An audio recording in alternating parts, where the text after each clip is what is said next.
Hello, everybody. Welcome to another episode of HeartBrief, for your weekly update on some of the most interesting medical literature just published.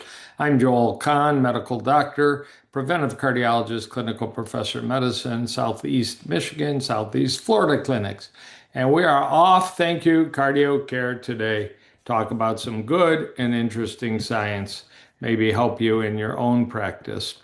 So let's look at sort of an oddball study, I'll admit it in a good journal, Nutrients, the effect of prebiotic supplementation with and without physiotherapy on pain and pain sensitivity in osteoarthritis. This is out of England, and it asks the interesting question: if you improve the microbiome with prebiotic fiber, can you actually get a systemic improvement and decrease pain? And they did this in a prospective randomized way in 117 participants with knee arthritis, average age 68 years old. Always nice to see. A little more than half were women. The prebiotic fiber was mainly inulin. And I can tell you, if you go on a vitamin shop site or a big box internet store site, you'll find inulin powder you can buy to match what was used in this. 20 grams a day is a lot. It's a few scoops. And what they found, and did modify the microbiome by providing these prebiotic foods for our bacteria, and presumably started making more short chain fatty acids and decrease perhaps any leaky gut. But they did find that there was improved pain. They did find improved grip strength. They did identify improved short chain fatty acid butyrate. Interestingly, they did identify higher GLP-1 levels. GLP-1, of course, is something we can use in antagonists like Mounjaro or Wegovy or Ozempic, and maybe down the road the new one, retatrutide, when it's released. And the higher the GLP-1 induced by the inulin prebiotic was, the higher the grip strength, at least in a correlation. So they concluded inulin and a PSE, physiotherapy supported exercise, these people did get physical therapy in both groups, produced meaningful painful reductions. Only inulin improved pain sensitivity and grip strength statistically, paralleled by an increase in GLP-1 and a much higher rates of retention in the study. So very interesting, simple. I've already recommended this to a few patients dealing with pain and arthritis. Pretty benign approach. I'll tell you, there is another paper out recently about bitter hops increasing GLP-1 and some other GI hormones like CCK and inducing a appetite suppression and weight loss. So here's two natural approaches via the gut, one using bitter hops extract, which increases GLP-1 naturally, and one using this inulin powder combination. So maybe something you want to try in your practice if you can think of a patient. Maybe you've got some knee arthritis. My dear, almost 94-year-old mother does, and I told her about this also. So that's an interesting one. Let's go to the second paper here at HeartBrief, one that deals with the risk of congestive heart failure and cardiac dysfunction after a heart attack. Now, this is high-level science. Journal Cell Stem Cell, pretty good journal. Extravesicular secretome. Those are called exosomes, not exactly stem cells, but in the family.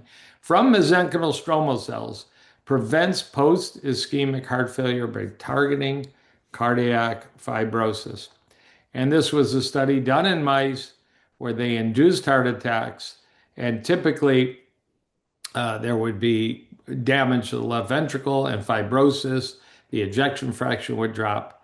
And they found by putting exosomes into the coronary artery at the time of the heart attack, which is a feasible clinical thing to do because we do often take these people emergently to the cath lab and have a catheter in their left and right coronary artery. We could give exosomes down the coronary artery. And it did prevent damage to the left ventricle, promising stuff. There was some discussion of a kind of PET scan. They called it a PDGFR beta targeted PET scan that can very effectively, in humans, image how much fibrosis And there was some suggestion that the same approach, 2 months after a large infarction called a STEMI, ST elevation myocardial infarction, may also prevent fibrosis in actual human models. So together, they say these findings establish a translational therapeutic diagnostic framework for individualized management of myocardial ischemic response injury. So we've struggled for years to take people having an acute MI and have them come out of the whole episode with a lower risk of damage, of congestive heart failure, and shortened lifespan. And we have not come up with something that's easily used. Of course, we have many medications, the beta blockers like carvedilol, the ACE inhibitors, the ARBs, the combination drugs like Entresto, the SGLT2, drugs like Farxiga and Jardiance, and maybe the GLP-1 agonists like Ozempic and Wegovy. But in this case, we're getting closer to something that could have use. There are many companies that make exosomes, and people are having them injected in their joints and other locations. So now putting them down the coronary arteries shows some promise. So I hope we'll see a bigger trial leading to ultimately consideration of FDA approval and making inroads. Now, as a preventive cardiologist, I don't want people to have heart attacks. I want to meet you 20 years before your STEMI and work with you to never have a STEMI if possible. But we're still, working on that. And the last article I want to share with you here at HeartBrief from Cardio Care Today is a really intriguing one. I heard from my friend, and you may know Daniel Amen, MD, famous psychiatrist in Newport Beach, but with clinics all over the United States called Amen Clinics. He calls something the dinosaur syndrome. Bigger body, smaller brain. Sounds rude, but it's backed up by research he and other people have done with MRI scanning. So here is an encouraging study published March 2026, Nature Communications. Sustained visceral fat loss is associated with attenuated brain atrophy and improved cognitive function in late life. And they were able to take a trial involving 533 adults, 62 years old, 86% men, that went through a major lifestyle change to lose visceral fat. They had MRI imaging of their abdomen and brain. They had cognitive assessments called MoCA, the Montreal Cognitive Assessment Test. And 5 to 16 years after joining these weight loss lifestyle trials, they reassessed how they were doing. And they found that if you were able to lose visceral fat and sustain the loss of visceral fat, that you actually had a slower decline in cognitive function over time. You had a slower decline in MRI brain volume over time. And they concluded this long-term large-scale intervention and follow-up MRI study suggests that sustained visceral fat loss, rather than just general weight loss, is linked to better cognition and attenuation of brain atrophy years later, mainly via improved glycemic control. We, of course, know that visceral fat produces dozens of cytokines.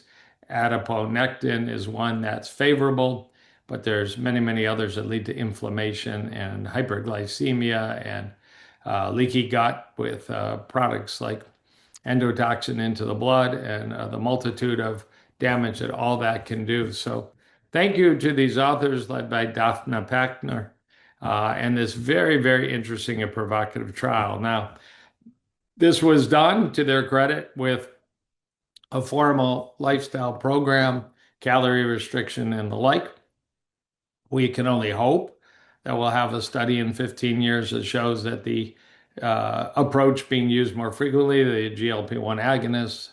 Now, of course, there are 2 drugs, oral and injectable, and soon to be a 3rd drug, will have the same positive impact on the brain. That has not yet been completely determined. And of course, we're going to need long-term follow-up to know for sure. So 3 really interesting studies here. Hope for people having acute myocardial infarctions, hope for people that sustain their visceral fat loss, and hope for people that have osteoarthritis and how modifying the microbiome may be of some value to them. So I think this was a really good HeartBrief week.